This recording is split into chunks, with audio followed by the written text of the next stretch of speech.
Welcome to the Delineation, an astrology show with Cam White.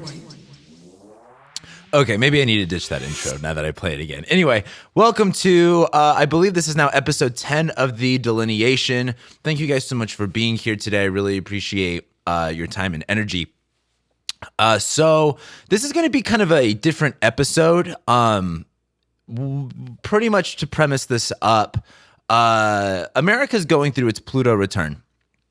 This is going to be happening between 2022 and 2023. If you're not familiar with this, just to kind of really throw it at you really fast, America, like most nations, or every nation has a birth chart, just like you have a birth chart, right? Well, in America's birth chart, what we call the Sibley chart. Oh, whoops, let me change my camera real quick. What we call the Sibley chart, it's really well known that that America has Pluto at 27 degrees Capricorn in the second house. Now, a lot of astrologers have been talking about that this is going to be, some people have said this is going to be the end of America. A lot of people think this is going to be a collapse of the financial system. Either way, it's a really big reckoning in this country that's happening with our money, with our monetary system. That's pretty much, it's been talked about for a long time. It all really started in 2008 when Pluto ingressed into Capricorn. In fact, October of 2008 was when Pluto moved into Capricorn, beginning the whole Pluto return of America. And this is, again, that was when Pluto entered America's second house of money, finances, and things like that. So, and of course, in 2008, we had the financial collapse. Now, then also, too, we had Saturn going through Capricorn, conjoining Pluto. That was the whole COVID thing. But anyway, in 2022 is when we actually have the exact Pluto return of America. And it's going to continue on until about 2023 as well. Now, in this video or in this podcast, before I go into that, what I want to say is, something I don't really care for when it comes to astrology is trying to, look at the astrology and then try to figure out what everything means on top of that, right? For example, during this whole Pluto return thing and the economic crisis that we're going through and everything, I've had to educate myself a lot on these topics, how the Fed works, how money works and all this stuff, because I've been trying to decipher what this means, right? As an astrologer, I'm looking at the Pluto return of America going, oh my God, this is going to be really big, but if I don't know how the financial system works, well, how am I supposed to make a prediction of anything? Well, that leads us to today's guest. While I was doing my research for a lot of this stuff, and I've been learning throughout the year, I found this guy, Joe Brown of Heresy Financial. I love his YouTube channel. He pretty much goes over all types of different, I don't even know what to really say, economics, monetary stuff, investing stuff. And he has been probably one of the only people I have found online that really puts complex topics into a very clear and concise understanding. And so I really valued everything that he's had to say, and I've learned a lot from him. So I figured, hey, why not have him on my podcast? Because I know if I struggle a lot with a lot of this, money stuff, I'm sure a lot of my audience probably doesn't know a lot of it either. Not to say that not everyone does, because I do know I have quite a few people that are watching that know a lot about this stuff. However, I figured, if we're going to be going through America's Pluto return, and every astrologer is going to be talking about the Pluto return of America for the next year, and you're going to see it come up and come up and come up and come up, I figured, why not refresh our memory? Why not actually have someone on that knows what they're talking about? How does money work? How does the U.S., financial system work? If it collapses, what could be, what is the worst case scenario? What is the best case scenario? Why is it collapsing? And so I figured in today's episode, there's not going to be a lot of astrology. Joe Brown is, unfortunately, I don't know if he's really into astrology, if he knows anything at all about it, but this is a non-astrology podcast episode. And really, this is really just going to be talking about where we're at in the financial system here in America. And if things do go, slightly awry or whatever it is, what would happen, right? And so I had about an hour and a half-ish, maybe, conversation with Joe. It was really, really awesome. It was so, I got all of my questions answered, and I feel very, very clear on so much more of this now, too. So I really hope that you guys also get a lot of clarity and feel like you have a better understanding of what's going on. Because I think one of the worst things about really anything, whether that's astrology or something that I've experienced is like, health and fitness stuff. It's like trying to find the right information and trying to make sense of it all could be so frustrating. And so I figured, I like to help you guys make sense of astrology. Why not make a little bit of sense of this financial stuff? So with that being said, go ahead and check out this podcast. I really hope you guys enjoy it. Let me know what you guys think in the comments below, or if you're listening to this podcast, you could always watch it on YouTube too, and actually see the conversation. But let me know what your guys' thoughts are below and everything like that. So without further ado, enjoy. Yeah, let's do it. Perfect. So again, thank you so much for your time. I really appreciate it, especially because I'm sure getting an email from an astrologer is kind of weird. But before we begin, I'd love to know a little bit, how you got into economics and finance, a little bit about yourself, where people can find you. Yeah, absolutely. So my name is Joe Brown, and I have a YouTube channel called Heresy Financial. And the word heresy, it's a religious term that basically means an opinion that is at odds with the mainstream, what is thought of as truth. And so think of like Galileo. He was pronounced a heretic for saying the world revolved or orbited the sun instead of the other way around. And so I got really interested in finance and investing in economics years ago, and I didn't know how to go about learning more about it. So I just got a job as a stockbroker. I weaseled my way in there and learned everything that I could. And slowly, I'm a very curious person. So I everything I was doing, I was trying to learn how, all the different parts work, taking different jobs in the system. And I slowly started to realize there were things that didn't quite match up with each other. And an example of that is if you go to a financial advisor and you say, hey, what's the safest or most conservative investment? They'll tell you it's a government bond, it's a treasury. And when you start to ask why they say that, it's because, they have a license. And first of all, it's because their company tells them they have to say that. So why does their company tell them they have to say that? Because if they don't, they'll lose their license. Well, where does the license come from? Well, it comes from SEC and FINRA, the government. So, but whose debt is it that they say is the safest? It's the government's. And so at the very least, there's, conflict of interest things starting to pop up.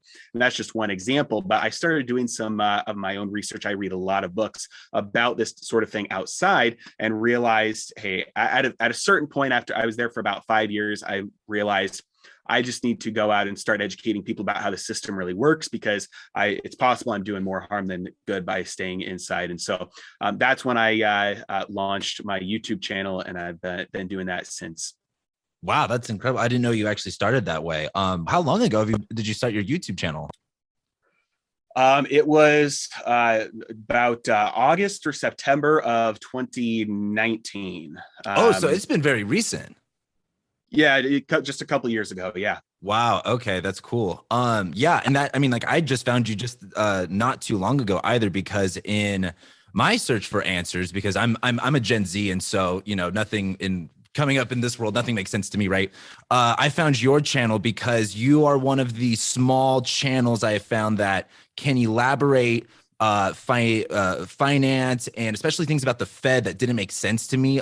You were able to analogize really well, and that was one thing that watching your videos really helped me make a lot of sense to this stuff, even though I still can't really elaborate on anything. So anyway, so I guess to really begin, the other thing too is where can people find you? You said Heresy Financial. Yeah, that's my YouTube channel, and my handle on Twitter is the same. It's at Heresy Financial, and so either of those places, if you want to know more about the stuff that we talk about today, find me those two places, YouTube and Twitter. Awesome. So to go ahead and begin, I guess the main question would be, to preface all of this, is how does the U.S. financial system actually work in terms of, because right now in the news, we're hearing a lot about the Federal Reserve and interest rates and, fiat currency. And I know even to me still, it's still really confusing, but can you decipher any of that and kind of make sense of how the U.S. financial system is actually structured at this moment? Yeah, absolutely. And the best way to answer that is really we have to go back a long way, because the reality is for any complex system, it's built the way it is because of the system that came before it, which is built on the system before it. So you have to go back a ways to understand what's going on today and why it is the way it is. The best place that I like to start is back, when the world was on just a regular gold standard, which it had for thousands of years. And when I say regular gold standard, I mean that the money was actually made of gold and silver.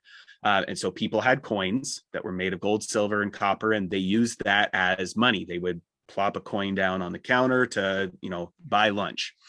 At a certain point, what you have with a system like that is the supply of money is fairly limited, because in order to get more money, you have to either create a product or a service. You have to get money that is coming from somebody else, or you have to dig it out of the ground. And digging it out of the ground and then melting it down and refining it and turning it into a coin is very difficult.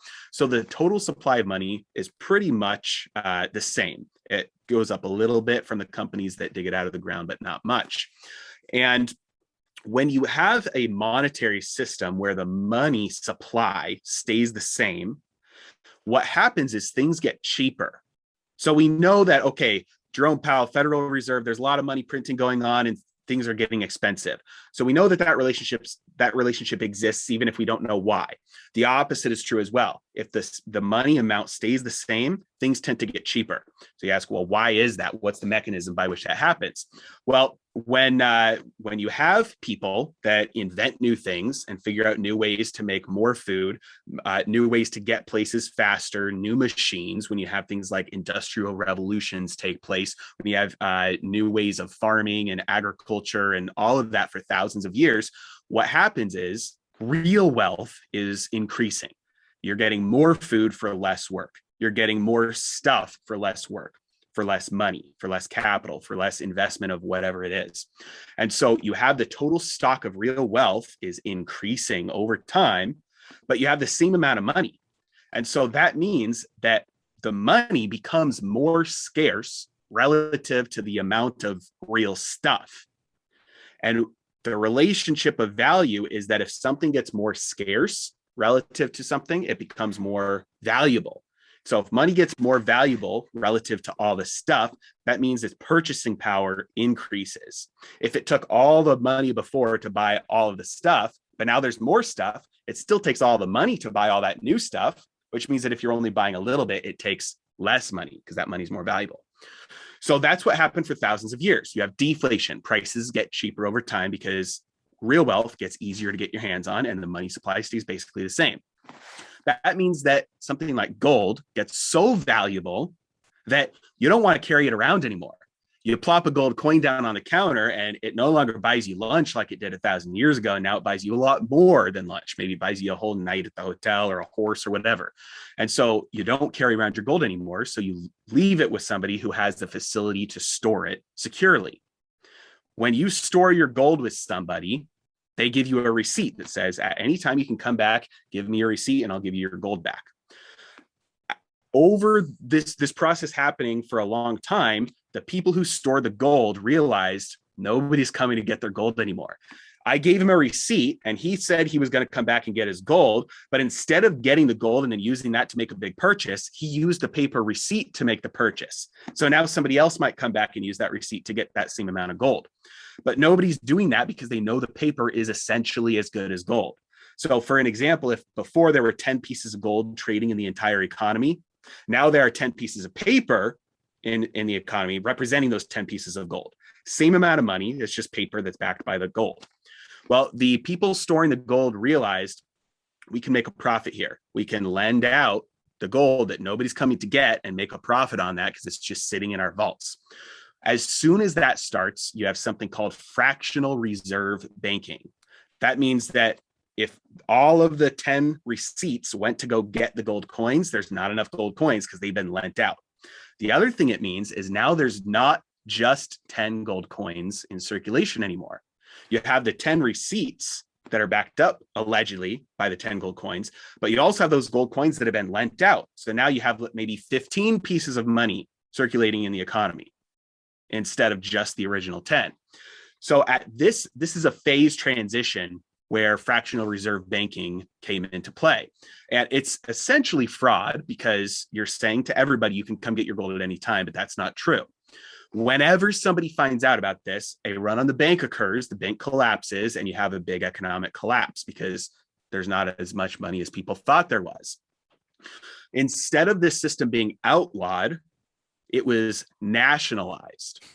And so instead of banks being prevented from doing this practice, you have to get a license from the government to be able to do this practice. Well, you still have the same amount of problems. And so eventually they come up with an idea to make a bank for the banks, so that if one bank experiences a bank run, there's a bank up at the top that this bank can get some more money from, some more gold from, and the bank at the top is getting their gold from all the other banks. And so that's what a central bank is. It's a bank for other banks. And so you go from this practice starting off to it being nationalized to it centralized with the bank for the banks called the central bank. And one thing to understand about risk is that you can't eliminate risk, you can only transfer it. And so if you have risk at the individual level, then that bank would collapse. And then other banks might not do that because they don't want to collapse. You might have people be more careful about who they store their gold with. That risk wasn't transferred, or that risk wasn't eliminated with the invention of the central bank. It was transferred to the central bank, but it's a bank of all the banks, which means you're transferring it to the entire system. So you have a decline in the number of individual bank failures. But when did the central bank start in America? We tried a couple of them, but 1913 was when the Federal Reserve started. 7 years later, there was a recession or a depression that was so bad that at the time people called it the Great Depression. It's called the Forgotten Depression. You can read about it in Jim Grant's book called The Forgotten Depression. Well, the government didn't do anything to try and bail out the economy, and they just let it resolve itself, and it resolved itself within 18 months. Hoover at the time was in politics, and he said, if something like that ever happens when I'm in power, I'm going to do everything I can to stop it. And he got his chance. He was president in 1929 when the central bank again, through the creation of extra money, through printing more notes than there was gold to back it up, caused a boom in the money supply, caused an artificial boom in the economy that led to the inevitable collapse. Well, he tried everything he could, government spending, all sorts of programs.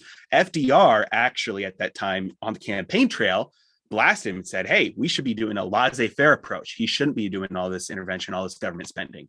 Well, when FDR won, then he just doubled down on everything Hoover was trying. And so that was that pattern was repeated recently with a couple of the past candidates that we've had in this country. But essentially what you have here is the invention of the central bank caused systemic risk, where you used to have individual bank risk, as that was centralized up at the central bank called the Federal Reserve. And they hold the gold, and then they issue the paper that is allegedly redeemable for that gold. Well, yeah, go ahead. Well, I was going to say, and that's why the 2008 financial collapse happened, right? Because everyone was kind of backing on, it was like Fannie Mae and Freddie Mac, right? Which are what you would, from what I understand, the Federal Reserve, like the Federal Reserve of like mortgages almost, right? Like it's the system having that, like taking up all of that risk, right? But then am I correct on that assumption, or am I? There's a similar mechanism going on where you have assets being purchased called mortgage-backed securities that are basically like an ETF or a mutual fund that are full of mortgages instead of full of stocks. And all of the financial institutions thought these things were, valued at what they said they were valued at. And then it turned out when the mortgages weren't paying, they weren't valued at 100%. They were valued at, let's say 20% or 15%. And so there's a similar mechanism going on there where the value that you thought was there wasn't actually there. With the banks and the printing of money by the Federal Reserve, there was value that they thought was there that wasn't there. It was just paper. There's not enough gold to back it up. So there's a similar mechanism going on there.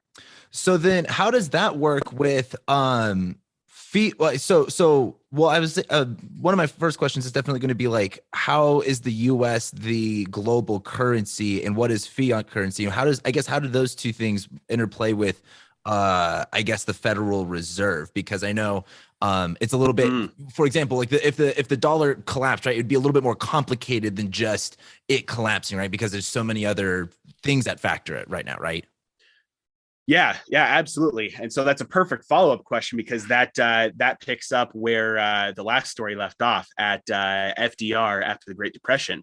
So Perfect. one of the things that he had to do to try and deal with that was he took everybody's gold. He made it illegal to Mm-hmm. own gold. And so he absorbed a lot of the gold from the system to the Federal Reserve. After that, he raised the price of gold. So first he took it all from everybody and then he raised the price of it. So why did he do those two things? That caused the Federal Reserve to get a lot more gold. And then because the price went up, they could issue more paper on top of that gold. So he was increasing the money supply. Um, World War II happens a little bit later, and the rest of the world is wiped out because when you have a war, they're expensive and you have to pay for them. And most of the world was still on a gold backed standard, similar to the United States. The difference was they bled through all their reserves, whereas the United States did not. So at the end of the war, the United States was the only one in the world with gold left. And so instead of the rest of the world being like, hey, we messed up, we need to rebuild, have some austerity, rebuild our gold reserves, whatever. Instead of doing that, we're just going to rely on the United States. Instead of having our own gold, our money will be backed up by dollars because dollars are backed up by gold. So that's when you have that's called the Bretton Woods Agreement, when the rest of the world agreed to back up their currencies with the dollar because the dollar was still able to be backed up by gold. What year and was they that? were all fighting. That was in the 40s. It was, I think 42. Okay. And so the rest of the world was like, great, like this is, an easy way out for us. And we can always go get the gold that we think we have by just turning in our dollars for gold because the Federal Reserve has our gold. Well, same thing as the vaults and the people who stored the gold did thousands of years ago. Same thing that the banks did, same thing that central bank did. Every time it's the same story. They issue more paper than there's actually gold to back it up. So it took 30 years until the United States had printed so many dollars that a lot of countries were saying, hey, I don't think the United States actually has all the gold they say they do. And if everybody else tries to go get their gold first, then I'm going to be left out and I'm not going to get my gold. So countries started sending ships to America to collect on their gold, turning their dollars for gold. France actually sent, I believe it was France, actually sent a warship because they were saying, hey, well, you better give us our gold because if you don't, this is an act of war. And other countries just back down. Well, we know what happened in 1971. Everybody was trying to get their gold so fast that we ran out of gold. We were 2 weeks away from running out of gold. Nixon said, all right, no more. The dollar's not backed up by gold anymore. We're not going to give anybody any more gold. That was another phase change where we went into a pure fiat money system. That meant there was no restraint from any country on earth on how much money, how much the supply of money, how much money they could print. Because previously you had to have enough gold to back up, let's say 40% of the dollars or 30% of the dollars. Well, the rest of the country had already backed up their money with dollars, so they didn't have a restraint based on gold or silver or anything anymore. And now that the dollar was the last one to break that peg, now the entire world is on a fiat standard where no country has any restraint on the number of dollars that they can print. So that's how we transitioned into a fiat monetary system that is basically a dollar monetary system where the dollar is the global reserve currency, even though it's not backed up by anything. So you could say, to go back to that analogy of like the gold and putting the gold in the bank, the gold is now the US dollar, but instead of it being valuable, it has no value at all. But people are still using that as like the backing currency, even though the dollar itself is not backed up by anything. It's all imaginary, essentially. That's correct. Yep. There's the only thing that gives the dollar its value is the fact that it basically psychology, the fact that people believe people will still take it. The only other thing that gives it some, like, if you want to call intrinsic value, which I don't believe in that word, I don't think that's accurate, is the fact that if you don't collect enough dollars during the year, you will get put in prison for not paying your taxes because taxes are due in dollars. So the tax system is not because the government needs revenue because they can print as many dollars as they want. It's to give the dollar some sort of demand so that people will keep on using it. Okay. that put like 15 more questions in my head. So I have to like think about that for a second. But well, I guess so. I mean, most people kind of know that the dollar's, I guess, like imaginary. And I think that's what's so hard about watching like everything that's kind of going on in the news of like, okay, well, like if inflation is going to create, what does that mean? And I guess like my next set of questions would be like, where are we at right now then? If inflation's going crazy because they just injected tons of money into the system, which of course is creating all of this stuff. Yeah, where are we at right now with that? Oh, and the other thing too is the debt, because I just also saw like before we talked that the House just raised the debt ceiling too, like another 2.5 trillion, which I thought was funny. But yeah, I'm curious where your thoughts are with all of that. Yeah, whenever you get to this stage, you see there's a great book by Ray Dalio that he just came out with. He's he owns the largest hedge fund, Bridgewater, and it's on the rise and fall of empires. And there's some pretty consistent patterns that happen on the rising and the falling of great powers that end up being like a superpower or the superpower. And at this stage in kind of like an empire's life cycle, you've had the prosperity where there was, a good amount of savings and innovation and great education. All of that is kind of the momentum that got us to this place. And then over the last couple of decades, there's been a lot of spending that hasn't been on productive things. There's been a lot of borrowing for consumption. And so financially, it's like a person who has an okay job, but has credit card debt worth 5 times the amount that he makes from his salary.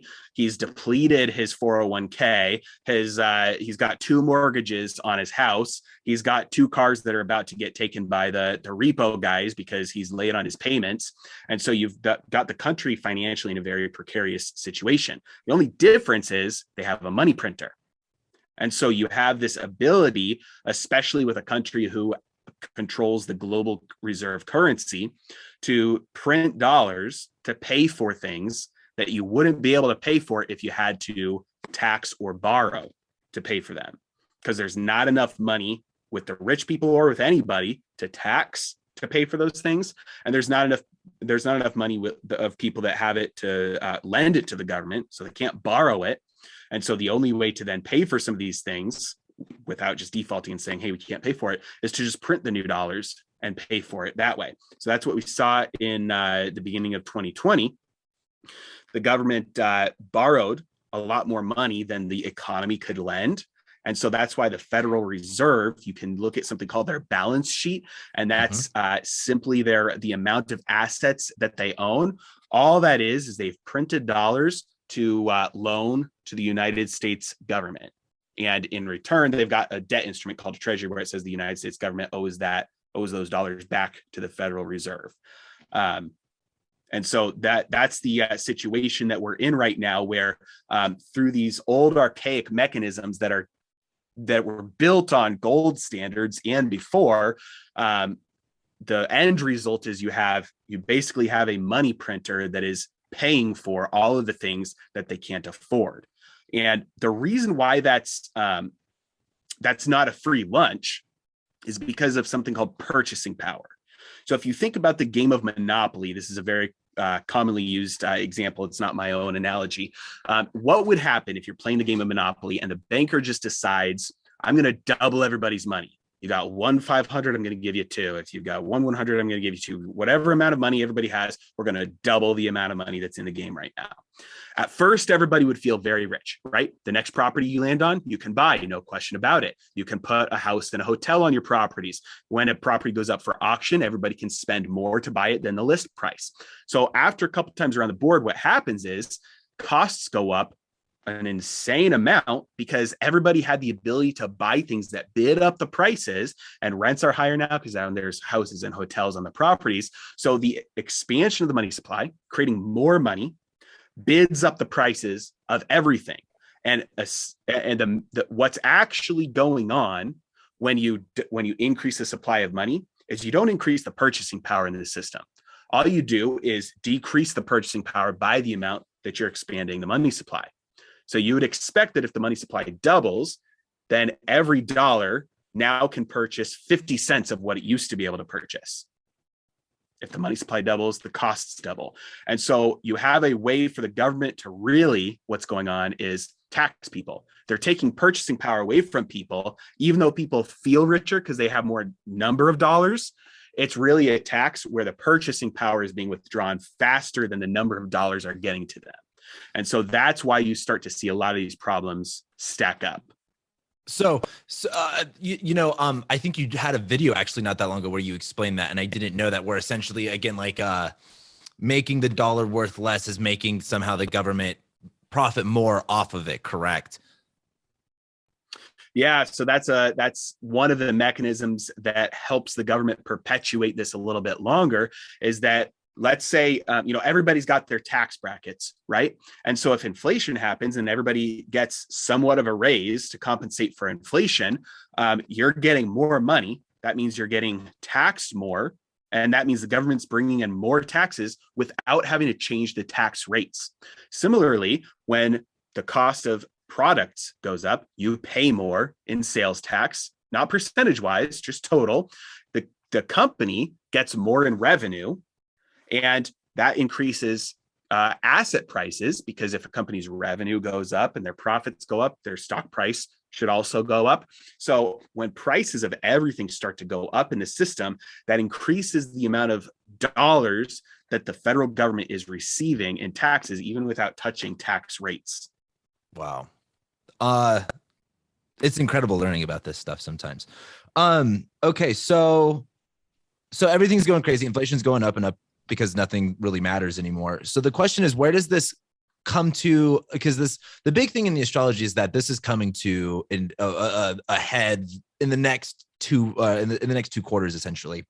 One of my personal predictions is I think the Fed's going to have to raise interest rates, which also isn't that crazy of a prediction. But, I got into the Fed sheet and I looked at it as like the last time the Fed raised interest rates nominally was like the spring of 2014, which astrology wise is very similar to right now, which is also, I think I emailed you this about the Fed taper and all that kind of stuff. So, but my question is, again, this isn't a lot of people in the astrology world will be very like, they'll look at this transit and they're like, oh my gosh, it's going to be the end of America, and the financial system will go to a collapse. And that there might be some truth to that. But my biggest thing is, what I get skeptical about is, like the Great Depression happened, right?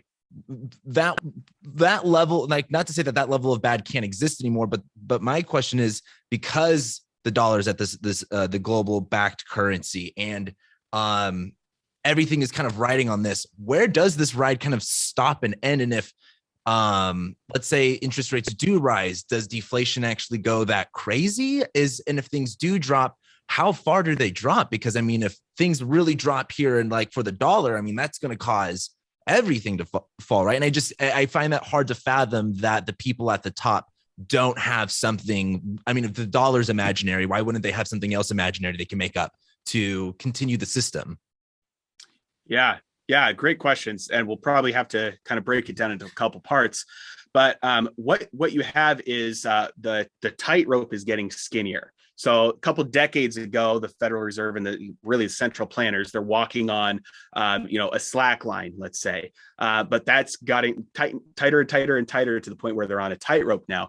And what I mean by that is when you try and do something to boost the economy, the dangers are inflation. When you try and do something to stop inflation, the dangers are the economy crashes and falls apart.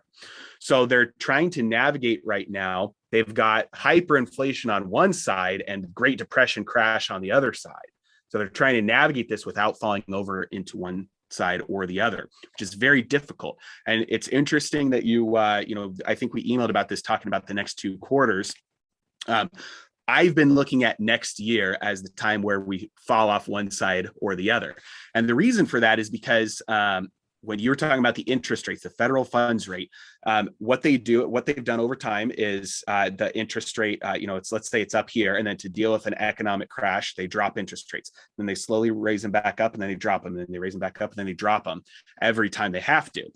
And every time they've done this, it's basically a straight line down, because they can never get interest rates back up to the place that they were before. Otherwise, it undoes all of the help that they provided before and makes the problem much worse. And interest rates specifically, I'll talk about why that's important.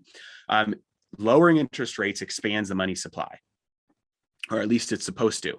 And the reason for that is because if you're a bank, right, you have to have some in reserves, but you can lend out a lot more than that, just like they used to do with gold. If you lower interest rates, then suddenly on the same number of dollars that are lent out, the bank is making less money. And so if interest rates go from 2% to 1%, the bank has to double their amount of loans outstanding in order to maintain their revenue. And lending is putting money into existence. That's how money is created. That's one of the mechanisms. Lent money is new money coming into existence. So in order for banks to make money, they have to put out more loans, even if it's not necessarily the best idea. They have to, in order to make up for that deficit that they lost with interest rates going down, right? Correct. Yeah. Okay. So there's an incentive there. They have to push out more loans, even though they're not as profitable, and that hurts with, risk stuff. They have to push more loans out in order to just keep their revenue. And we know that since they're lending money into existence, like it went from 10 gold receipts to 15 gold because the gold coins came in. Same thing, money supply expands when that money is lent into existence. When you swipe your credit card, that's new dollars being created. That's not coming from somebody at the bank. Similarly, when interest rates rise, the opposite effect is happening. Debt gets paid off more. Banks don't have to lend out as much to make the same amount of money. That contracts the money supply. When interest rates rise, it makes it harder for the government to borrow, to spend money into existence. So the money supply contracts, or at least doesn't grow as quickly. Well, what happens when the opposite of what we've seen over the last 2 years starts to happen? Asset prices stop going up as quickly, or start moving sideways, or some start coming down. And you start to have fear enter the markets. Similarly, you have the inability of payment on debt. So corporations who have levered up their balance sheets, they borrowed a ton to finance all of their spending because debt is free. Now debt is getting more expensive. Well, if they have to take out new debt to pay off their old debt, they might be insolvent. They might not be able to afford that interest rate hike. And so when you have the monetary policy go from easy to tight, go from more money to less money, you start to have the chance of collapse around every corner. So then you might ask, well, why do they even go that way? Why not just keep on printing more money, basically? And that's because you risk hyperinflation then. Hyperinflation is just, hey, we can't get control on inflation. Supply chains stay broken because demand has gone through the roof because there's a bunch of money entering the economy and people have more money now to buy things, but there's not actually more things to buy, which means prices are just exploding through the roof all around the corner. And eventually psychology sets in and you realize I can't hold on to dollars no matter what. That means if the only thing I can buy is a wrench, I'll buy a wrench. If it's macaroni and cheese, I'll buy macaroni and cheese. I'll dump my dollars as fast as possible just to get rid of them, because then at least I have something maybe I can barter with or sell later for a higher price or whatever, but it's going to do better than holding on to cash. And so as a central bank, that's something you have to avoid. So when you start to see inflation get out of control, where it goes from 3% to 4% to 5% to 6%, almost 7% now at the last reading, you realize, hey, we have to control and pull back on the money, even if we're risking a crash in the other direction, because hyperinflation is something that is becoming a bigger risk now. Yeah. Now, well, so if they do try to contract things, how, I hear hyperinflation, and then I hear what's the other one? Deflationary spiral is the term I keep hearing thrown around.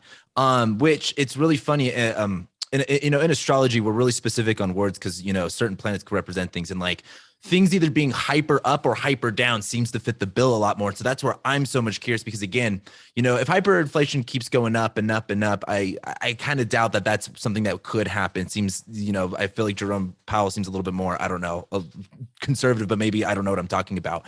But where I'm, again, if they do contract, let's say they do raise interest rates and things start to fall, where do they fall to? Do they fall to a bottom, or is it like a gradual decline? What does that look like? Yeah, that's a great question. Deflationary death spiral is something that is really what I was describing when I was saying, hey, things, you get a company that suddenly is insolvent, and now you've got a bunch of joblessness, and now there's less demand because people can't afford to buy things, which trickles over into other companies. Their revenues go down, and so you have these self reinforcing feedback loops that cause prices of everything to start to collapse. And the precariousness of the situation that we have right now, where we have the most leverage in the global financial system by far that we've ever had, and that's just the debt. That's not including derivatives, which is many times more than that. We have the most leveraged financial system we've ever had in history, and we've got the lowest rates, negative rates in some places, that we've ever had in history. And we're now starting to see, if inflation, hyperinflation starts to take off, you'd see a collapse in the actual currencies where people would stop using it. You can go back in history and see there's the Continental in the United States, which is why in the United States Constitution it says that the government can only mint coins for money. It doesn't say print paper, because they experienced hyperinflation in the Continental. That's one example, but there are hundreds of examples of paper currencies collapsing once they get printed too much. And so that's when you say prices go up, they go up to infinity when the currency collapses and people stop using it. The price of a loaf of bread is an infinite number of continentals. It's 10 trillion Zimbabwe dollars. And so that's prices going up, but really you're seeing an economic crash. The other way the economic crash looks like is the deflationary death spiral. And in my opinion, I think kind of along the same lines, they're not going to let that happen. Powell, Federal Reserve, what they're going to do if prices start to collapse as a result of somebody's insolvent because rates started going up and they can't roll over their debt, something crazy happens, they're going to step in and they're going to do a repeat, but more of the 2020 playbook. Rates will go back down to zero. Wow. The government's going to have to spend more money to bail out more people in the economy. That's going to be financed by the Federal Reserve printing that money. You're going to see a double down on a lot of things they tried in 2020. We saw stimulus checks and universal basic income tried out for people with children through the child tax credit early payments. So you're going to see an expansion of that, just called the safety net check, whatever they call it. You're going to see all sorts of programs like that. You're going to see all of the debt being purchased by the Federal Reserve so that nobody has to actually pay it back, so that people who borrowed money don't take the brunt of the hit.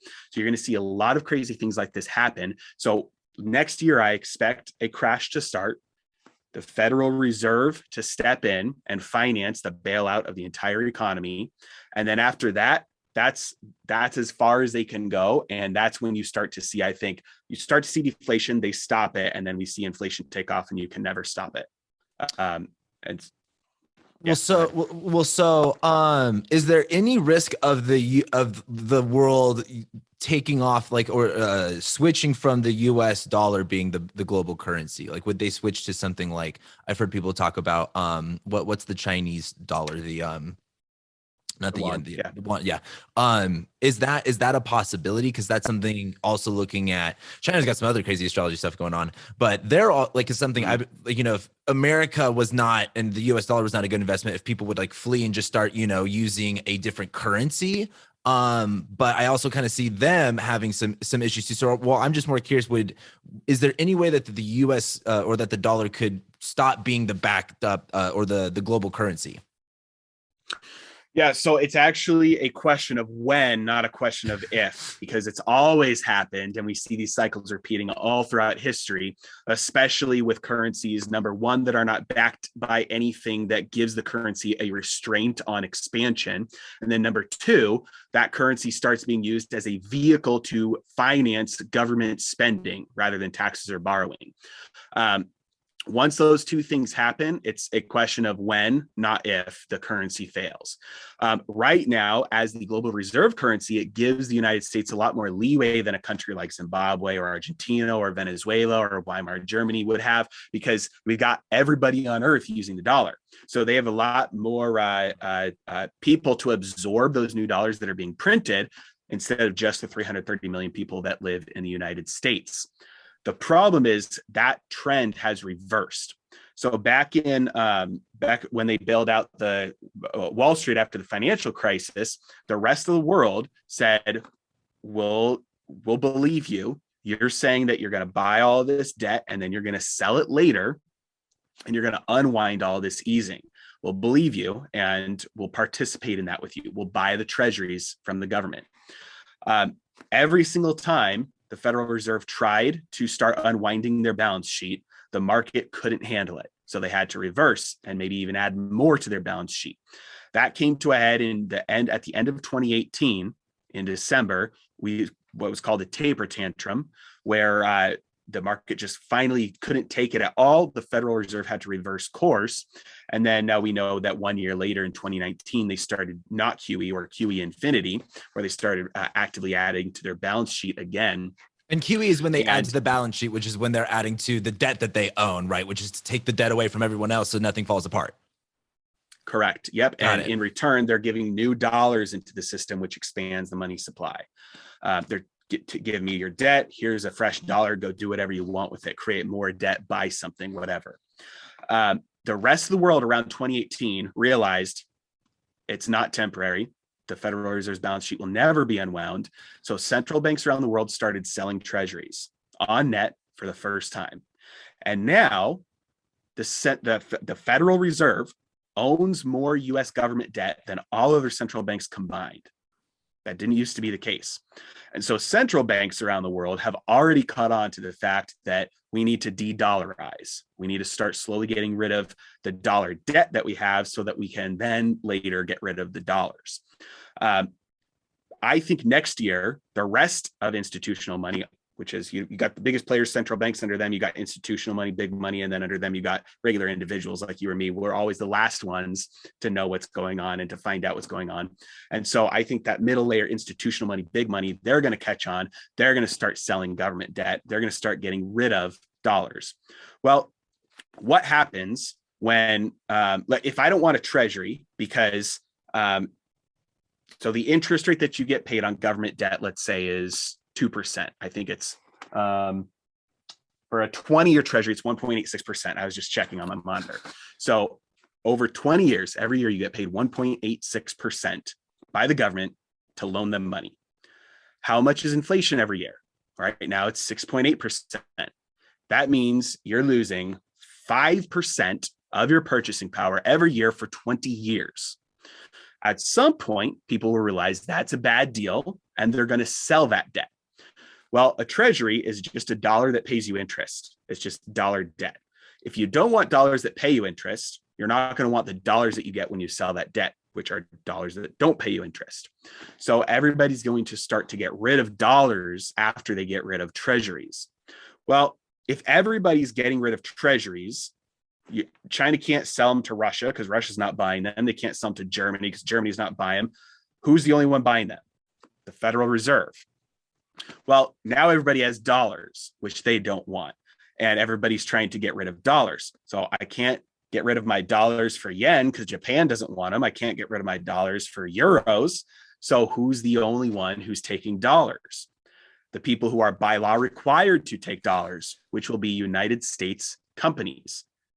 And so all of those dollars around the world will start coming back to the United States in the form of purchasing goods and assets from the United States. So that's the last phase of a currency collapse, is when for a global reserve currency. So when all those dollars start coming back home, because the only mechanism by which they come back home is through purchasing our stuff. And so our land, our stocks, our food, the stuff on our shelves, all gets purchased. We get left with all these paper dollars, and now we have no stuff. And that's kind of the rock bottom where you have to rebuild from there.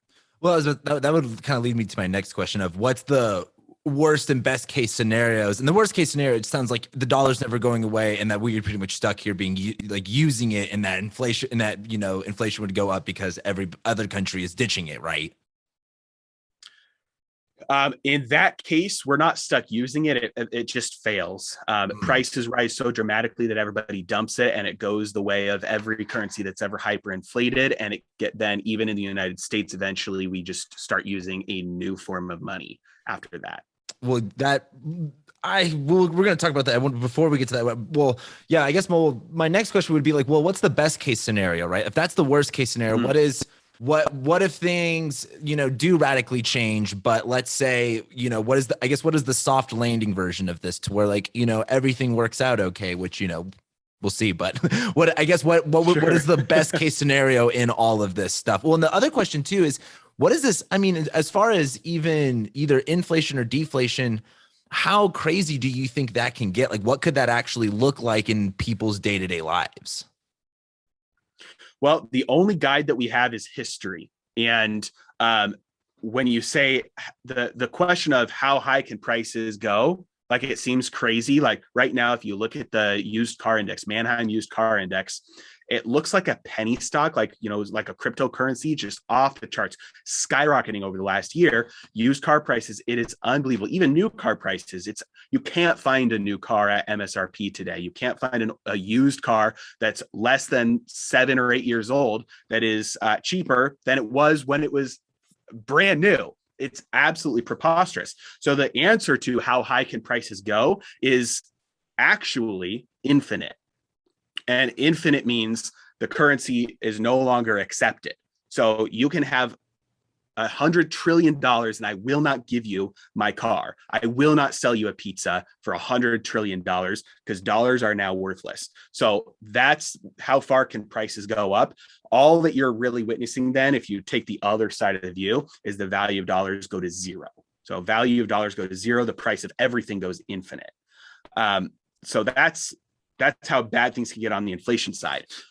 When we look at the other side, that's the answer to your question. Where's the soft landing, or where's the best case scenario? I don't think it's a soft landing, but this might be a little bit more of a controversial position. But the deflation, or what some people call the deflationary death spiral, is what I consider to be the best outcome. And the reason why is because number one, you have a failure of everything that should have failed before that was bailed out. So we are no longer financing and supporting the wasting of resources. So if you look at the financial crisis, every company that was bailed out eventually failed, right? There was a big, I think it was the big solar company and GM and all these companies that got a ton of money. All you're doing is supporting the continuation of wasting of real resources. So you allow that failure to happen. It's like a fire burning off the dead wood. That is good because it plants the seeds for healthier, stronger growth.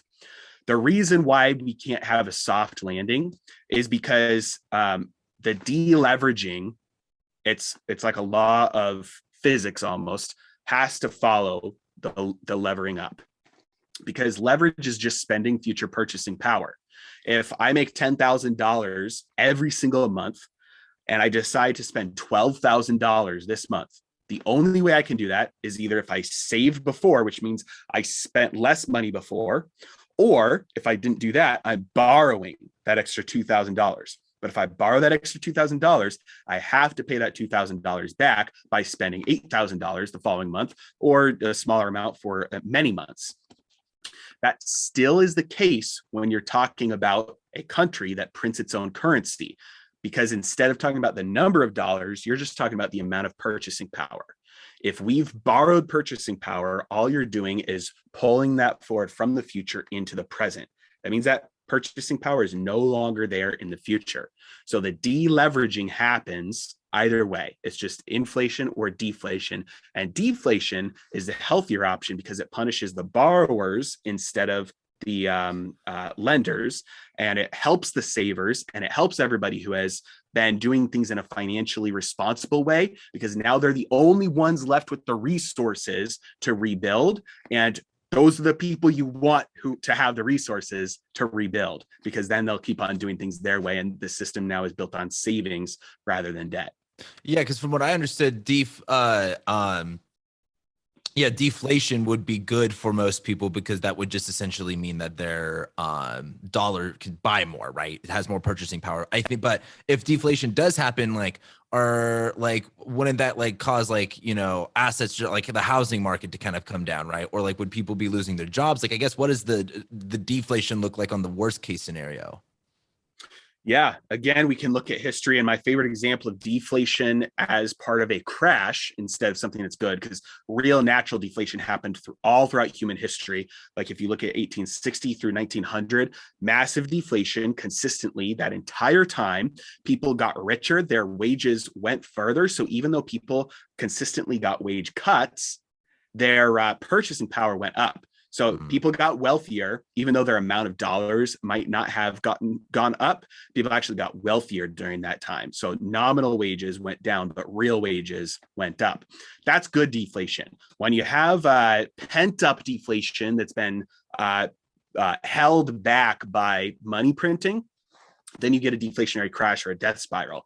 And the downsides to that are, like you said, it's a lot of joblessness, right? Because let's say last year or 2020, if all of the airlines, well, probably most of them, not all of them, go out of business, then all those people are without jobs, right? That's a lot of people who just lost their job. And that's a lot of pain. When you look at 1920 and 1921, the first Great Depression, there was a lot of joblessness. There was a lot of pain. Prices just plummeted to a point where there was not enough revenue being brought in. There was not enough money in circulation to support, that crash from stopping. So you have a lot of people just losing all of their wealth, losing all their assets, losing their jobs.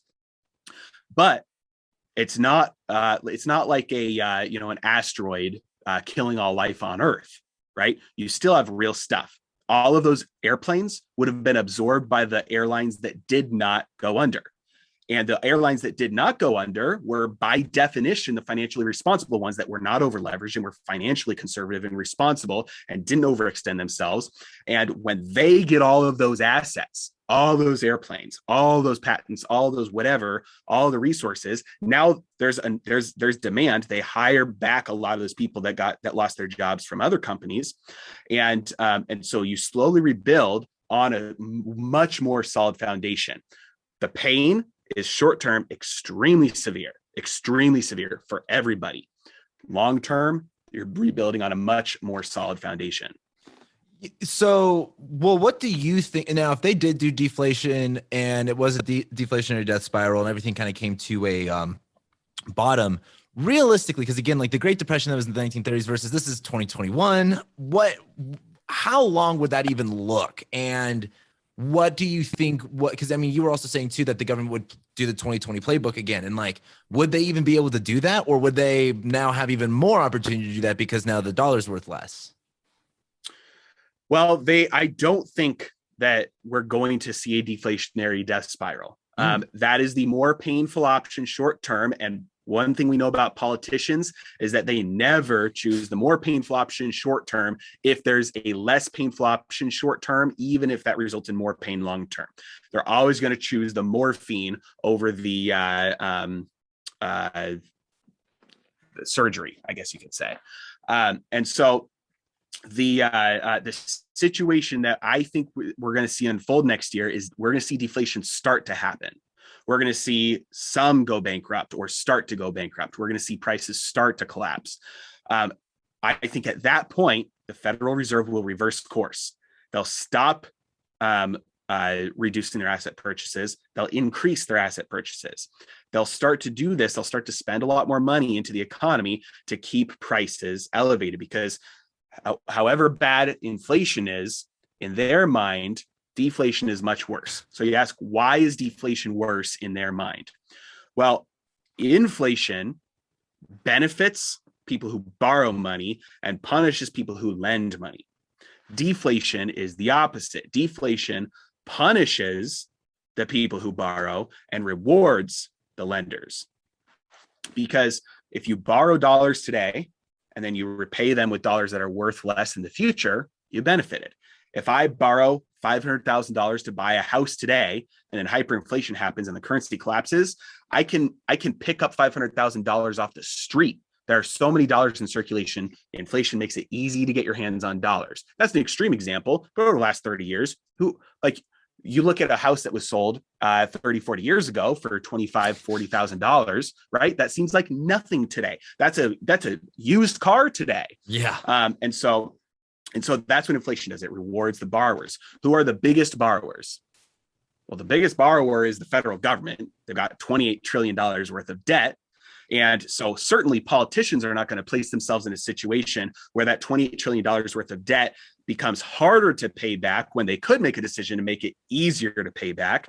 And then you say, okay, well, it's not really politicians. They're controlled by people. Okay, who are they controlled by? Large corporations. Well, who's the second group of people that is most over leveraged?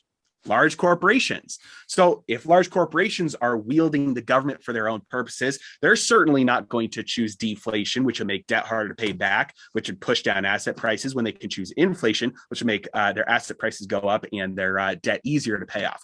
So regardless of who you look at, who's in power, who's calling the shots and who's pulling the strings, we're much more likely to see the deflation stopped by infinite money printing to push prices up instead of let them fall.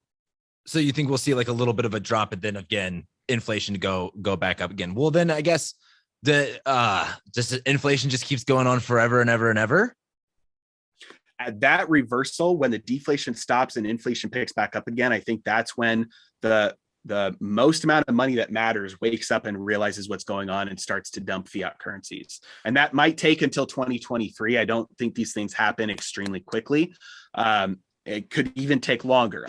Who knows? But that's essentially the path that is outlined by every instance of currencies that become used to pay for government expenditures once the government has borrowed to its max and can't tax anymore.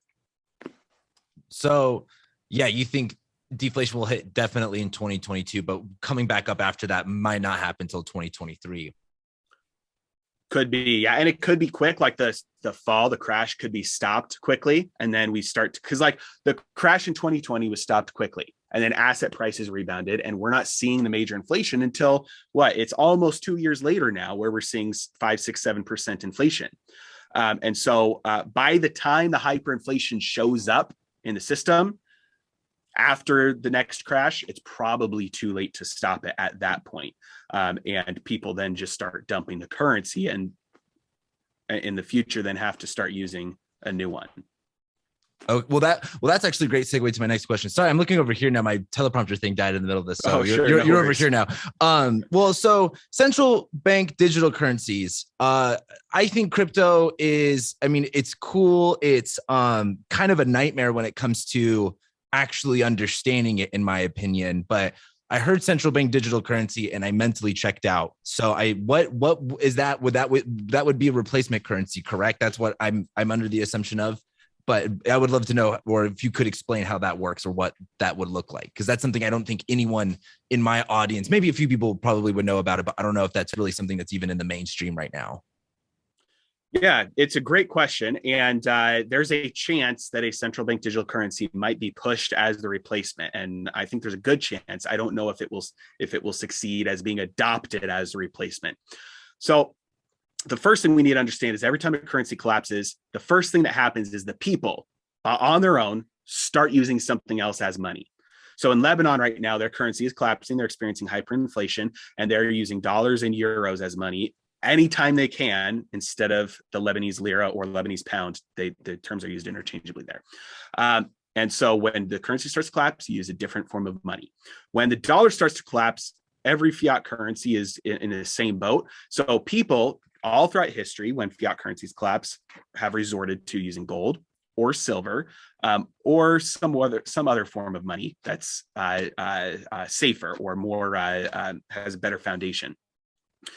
In this case, we also have a new type of money that's been around for about 13 years now, cryptocurrencies. And all of the people who explain what a cryptocurrency is, I'll just use Bitcoin as the example because it's the biggest one, in my opinion, are getting too technical. I will explain it what I think is the easiest way possible to understand what's actually going on. It's a ledger-based money system. So what that means is, imagine there's a billboard that is a massive billboard, and it's magical, so everybody in the world can see it at all times, regardless of where you are on the planet. Everybody can look up and see the magic billboard. On this billboard is written a list of every person and how much money they have. Included on that list is where every one of those dollars came from. So if it says I have $10, it also says where I got that $10 from. And if that came from John, then it says, okay, well, John got that $10 from Amy, and Amy got that $10 from XYZ, all the way back to the very beginning of money. So that's what this magic billboard is. It shows, number one, who has exactly what amount of money, and number two, where all that money came from back to the beginning. Since everybody can see this billboard at all times, it's impossible to counterfeit or forge new money. Because if I want new money, I have to climb up there and I have to erase my $10 or write another zero next to it to say $100. But when I do that, everybody can see that I do that. Everybody can see it at all times. So I can't go up there and do it. Further, let's say somehow I was able to get up there without anybody seeing and write $100. You would be able to see instantly, well, that $100, where did it come from? Because it didn't come from John. It didn't come from Amy. And if you could say it came from John, well, where did it come from before that? That's magic money that just appeared. That's all a blockchain is. It is an electronic list of every wallet or every person, let's say, how much Bitcoin they have and where all that Bitcoin came from back to the beginning of the invention of the first Bitcoin. That's it. That's all blockchain is. It's a ledger that, and that's what, when you say like running a node, all people are doing are they're looking at the entire list of all the transactions and seeing who has all the money, which is why Bitcoin is not a great currency for crime, because the FBI has gotten pretty good at being able to connect, okay, this wallet belongs to this person, and this ransom note just happened and got paid in Bitcoin, and so we can trace it back, and that was you, because we saw where all the Bitcoin went all the way back to the beginning. So it's really not a great money for crime, contrary to what a lot of people will say. So that's all it is. It's just a list of who has what money. We'll see if it takes off and becomes what people use when other currencies collapse. It might be, it might not. People might start using gold again. It might be that another country, let's say Russia, they've got very, very, very little debt, almost no debt compared to other countries. And they've got a ton of gold, to the point where a lot of people speculate right now, if they wanted to, they could back up their currency completely with gold. There's speculation that China might be in a similar position, although they're not as strong. Their debt to GDP ratio is not as strong. So it might be that, let's say, if the dollar starts collapsing, other countries say, okay, we're going to have our currency backed by gold again. And then people in other countries say, okay, well, I want to use Russia's money. I want to use China's money. I want to use whatever. So the other thing that normally happens is governments, when their own currency collapses, they try and issue a replacement. Because the United States government, let's be honest, they're not going to want everybody to just start using the yuan. They're not going to want everybody to start using the Russian ruble. They're not going to want everybody to start using Bitcoin or gold coins. They're going to try and issue their own new currency. Now, people might say, okay, well, I'm not going to use that, and that's fine. What they'll probably do is they'll come up with a central bank digital currency. A central bank digital currency is not a cryptocurrency. They try and put them together a lot and confuse the two, but they're not. Right now, your money's all digital anyway, right? So people ask, well, if central bank makes a digital currency, how is it different than my digital money? It's just in my app at my bank, right? It's all ones and zeros, right? The difference is the middleman is the bank right now. So you have an account with Bank of America or Chase or Wells Fargo if you hate yourself, but a central bank digital currency bypasses the banks. It's an account directly with the central bank instead of with a middleman, a bank. The reason why that's significant is right now, if you run a business dealing in firearms or marijuana or gold or silver coins, there are a lot of banks that don't do business with you. A lot of banks just pushed out OnlyFans because of their Stripe just reversed its policy on astrologers. There's a big thing right now with astrologers and what companies accept payments through them. It's a whole thing right now too. So interesting. I didn't realize you guys were okay. Yeah. Yeah. So that's a problem, right? When you've got a couple people with a monopoly on a service like money, and they can all get together and push you out. But 100 tyrants competing for power is better than one tyrant who has it all. And if the banks no longer exist and everybody must have an account with the central bank to buy or sell, now you have one person that can make that decision about whether astrology or other sorts of businesses have the ability to buy and sell and receive or send money. The other thing is the data, right? All of the data of all these transactions. So the Federal Reserve would have access to all the data instead of just the banks having some of the data. And they'd be able to accumulate that data and parse it up and try to interpret it and say, hey, well, used car prices are getting too expensive. That area of the economy is becoming overheated. So we are going to not let money be spent on used cars, or restrict how much money is spent on used cars.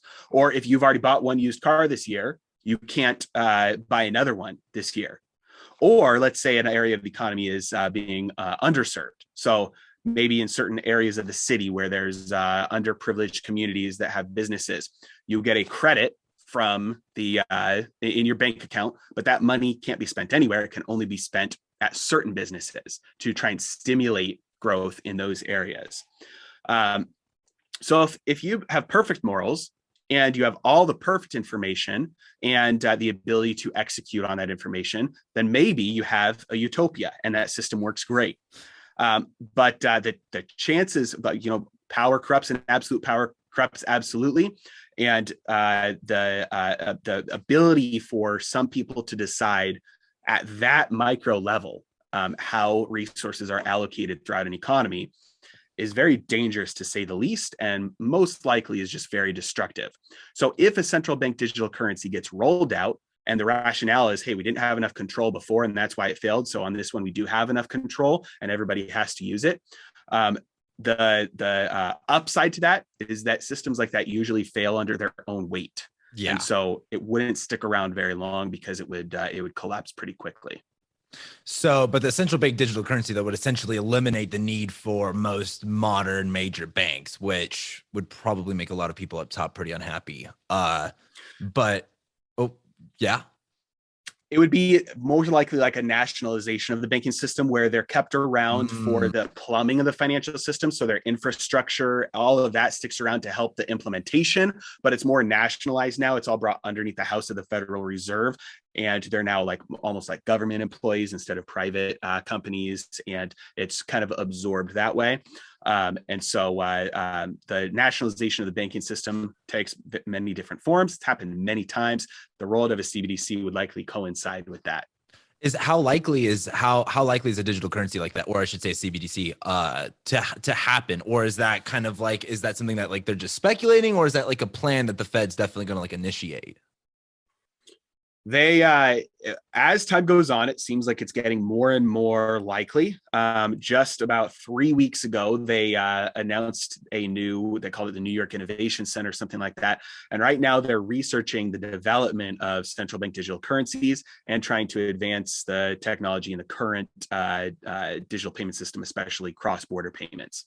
And so it looks like they're moving that direction.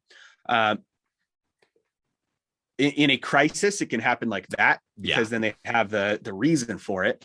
Other than it being on the back of a crisis, it probably wouldn't come about very quickly. Got it. That I get that CBDC question just opens up the door for so many other questions. Well, one of them being how some people are so like super into Bitcoin. How reasonable or realistic is it for like, well, let's say if the dollar goes, because the way that we're looking at it's super crazy. I've gotten pretty much every one of my stock buddies who are into stocks and investment into astrology because the day that Bitcoin died, or when it dropped early in May, was like the day that Jupiter entered Pisces, and that's about to happen again, and that's why crypto is going down again. But the biggest thing that I've thought is, okay, well, if the US dollar is going to go down, would more people be jumping on board to things like Bitcoin and digital currencies? And would that end up becoming, because it's more popular and because they've yet to really rein in any type of control over it, would that just end up becoming much more of like the normal currency? Or where's your thoughts on the future of Bitcoin in terms of, because the way I've looked at it is like Bitcoin, I feel like would be really like more people will start investing in Bitcoin simply because it's the better option at the moment. Like, I don't necessarily think things in like China will get too much better, or really, I don't think for a while, it sounds like there's also going to be a lot of chaos too. Like if things really deflate, no one's going to really know what's kind of going on for quite a minute, it sounds like. Yeah. So what you're kind of alluding to is something called Gresham's law, where bad money drives out good money. And so if you think about like in Rome, when they used gold and silver coins, when the government got to a place where they had borrowed too much, and they had also taxed kind of to the max, they're like, hey, we actually need to spend because we've got bills that we need to pay, but we can't get it from normal means. They said, okay, everybody, there's fraud going on. There's fake coins out there. Everybody turn in your coins. We're going to melt them down. Then we're going to recreate new coins that are harder to replicate. And we're going to give you back the exact same amount of coins that you got before.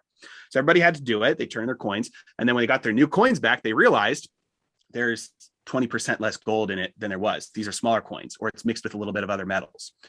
So that was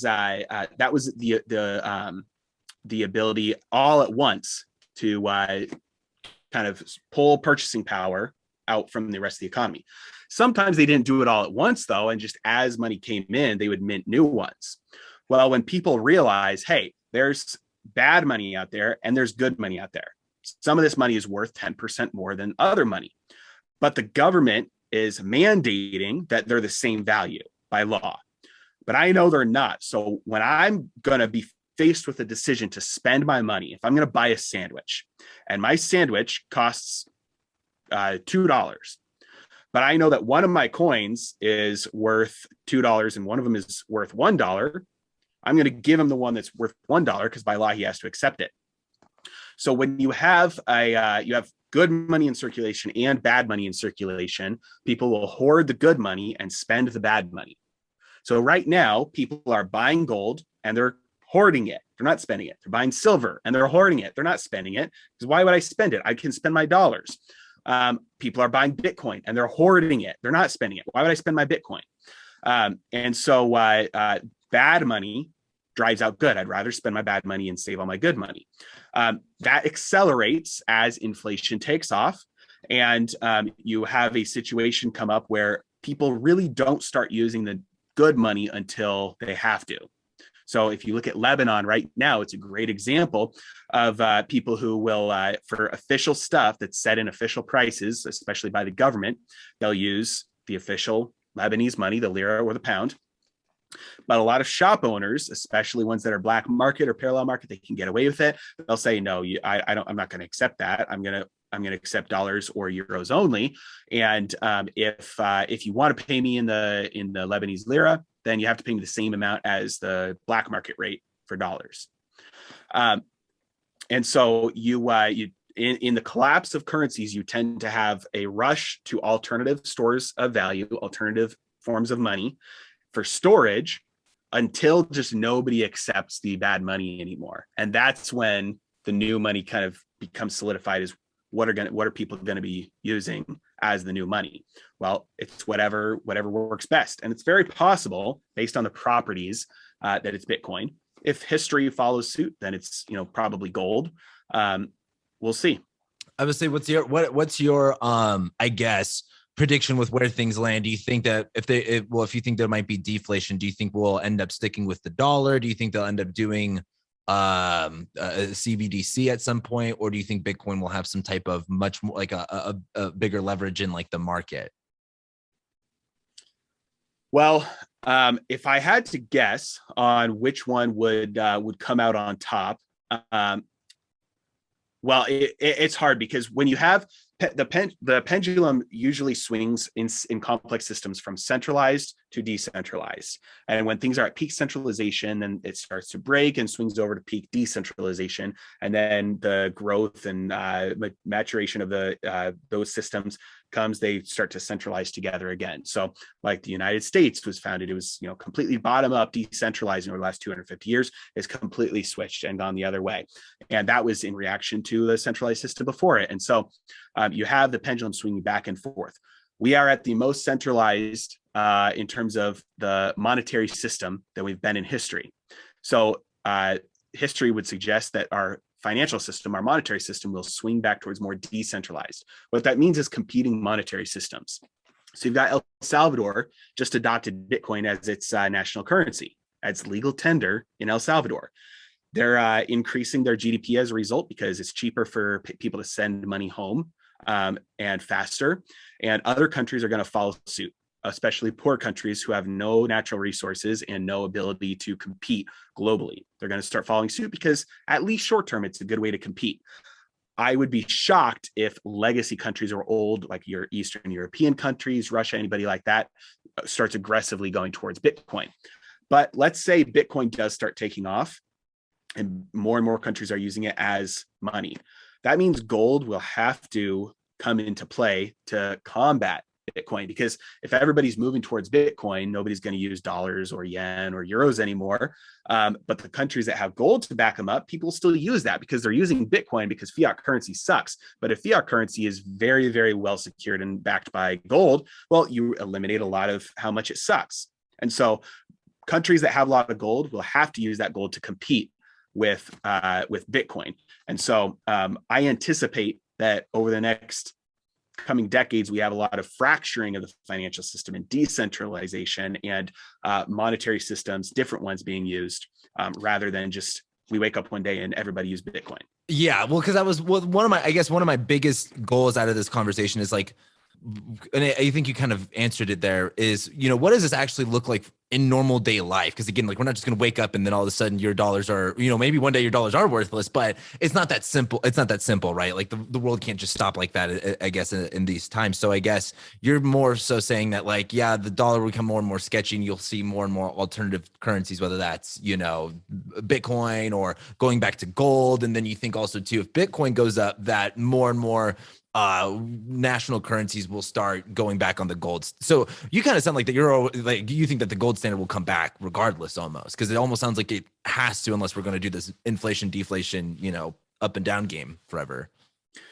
There are a lot of countries where it looks like that will be that's like their safety, their fallback plan is they've got a lot of gold and they're just waiting for the time in which they have to start using it. When you talk about long term, like 100 years from now, who knows? Yeah. It might be that gold goes the way of silver. Silver's not money anymore. It's way more of an industrial metal. It might be that gold goes the way of silver because of new technology, Bitcoin. It might be that because, let's say, there's more problems with internet and grids and whatever, and it might be that Bitcoin doesn't work out and people just don't like using it as much as something that they can hold in their hand. Anything's possible, but at least for the next 10 years or so, these things don't happen fast. Like you said, you're not going to wake up one day and go to the store and somebody's going to say, no, I don't take dollars anymore. And everybody's in the same boat.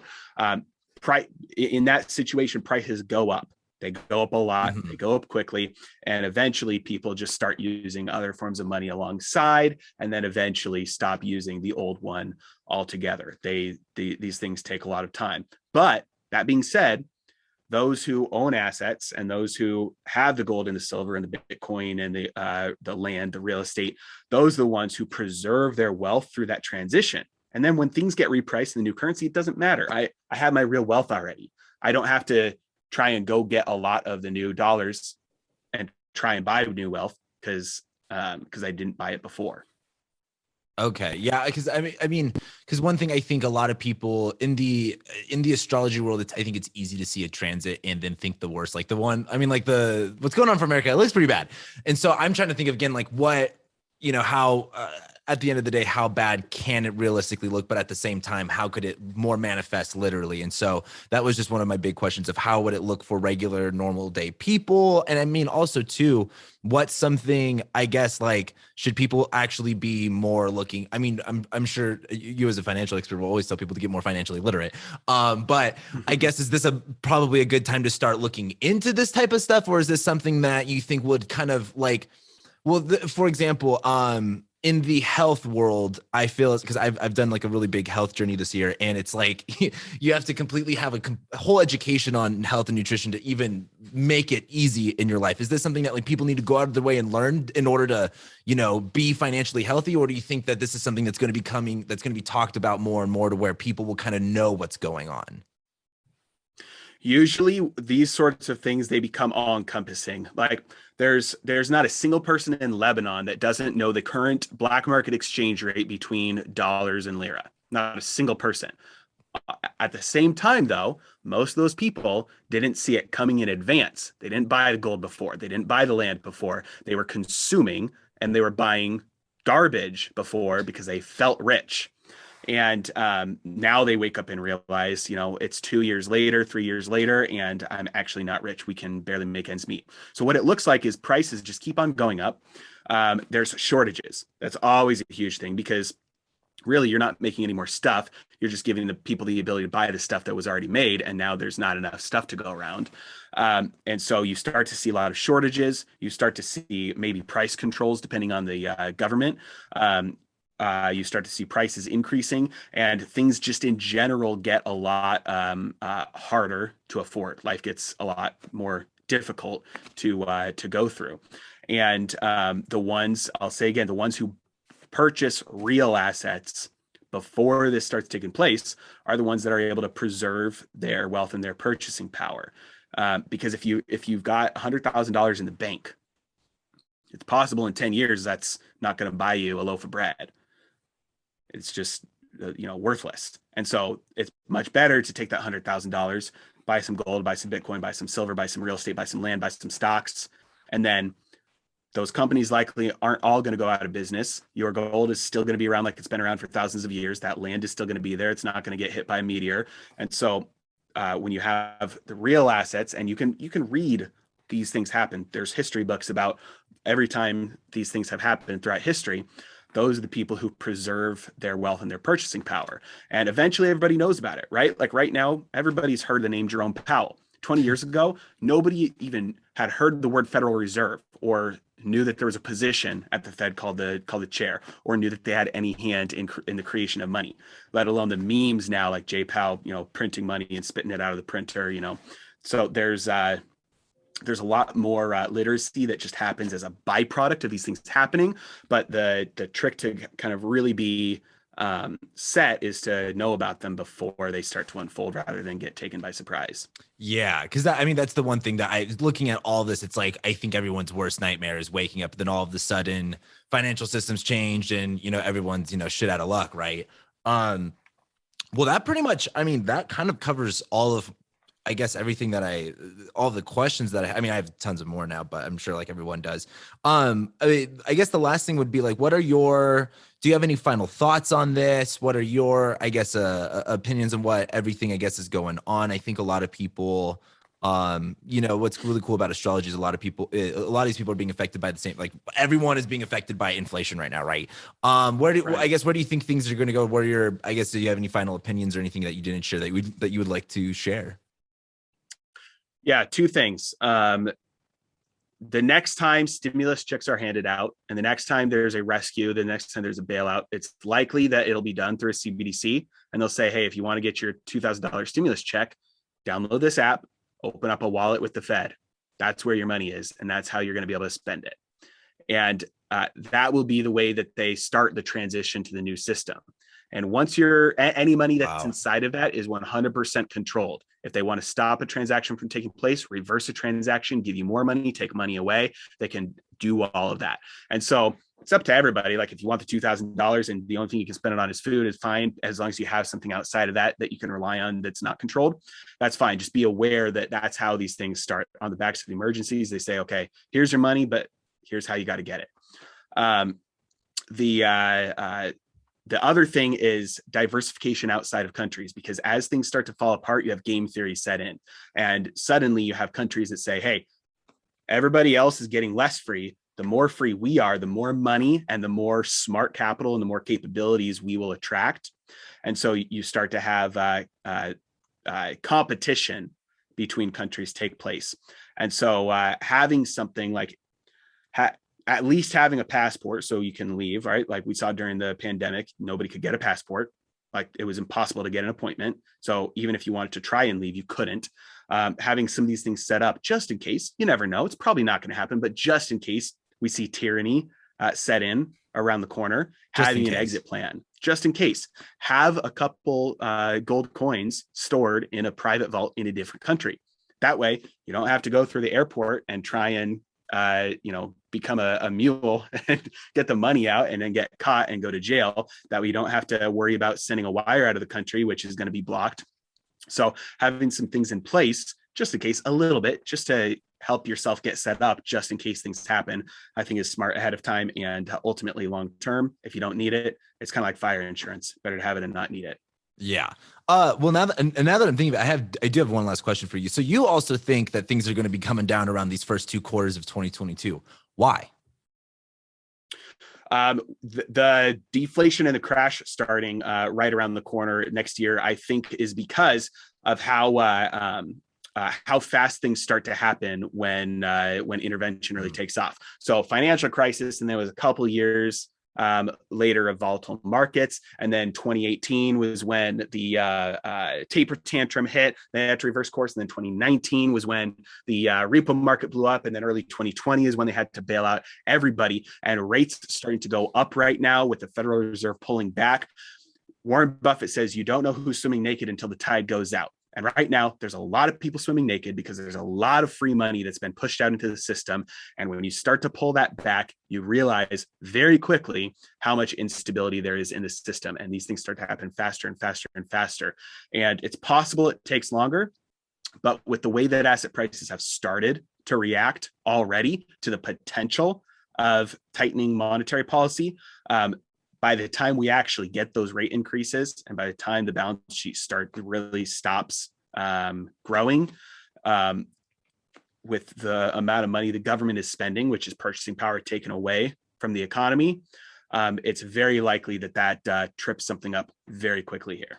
Yeah, it's in the astrology. It's probably going to be starting this. Well, what's been hard was a few months ago, I've been seeing this, and I was just thinking this whole time, I'm like, what could it be? Because everyone's going to be during Christmas break, but pretty much it's going to be December, January, February. You're going to see pretty much it's going to be pretty much a shit show. So anyway, I really appreciate all of your time in explaining all of this stuff to me and everyone else that's listening. Did you want to plug yourself maybe one more time too before we wrap things up here?